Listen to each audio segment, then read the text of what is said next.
গত 28 অক্টোবর ভোলা এবং ইলিশা রোডের পাইলট নামক স্থানে একটি মিনি ডিস্ট্রিক্ট গাড়ি এবং একটি মিশু অটো গাড়ি একসাথে মুখোমুখি সংঘর্ষ হয়। এতে করে জানা যায় অটো গাড়িতে কোনো লোক এবং যাত্রী ছিল না, শুধুমাত্র ড্রাইভার ব্যতীত।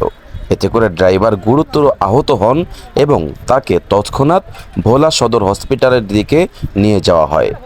মুখোমুখি সংঘর্ষ হওয়ার কারণে ডিস্ট্রিক্ট গাড়ির তেমন বেশি ক্ষতি না হলেও অটো গাড়িটি একেবারে দুমড়ে মুচড়ে গেছে, যা আপনারা ভিডিওতে দেখতে পাচ্ছেন।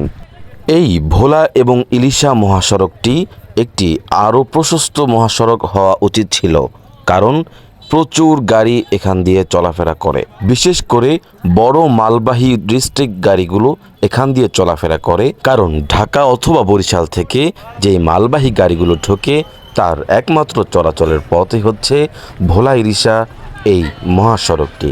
তাই যারা এই রোডে চলবেন খুবই সতর্কতার সহিত চলার জন্য বিশেষভাবে অনুরোধ করা যাচ্ছে। কোনো যাত্রী ছিল নাকি ওই অটোতে? বেশি ক্ষতি হয়েছে? এমনি কোনো কিছুর ভিতরে ঢুকছে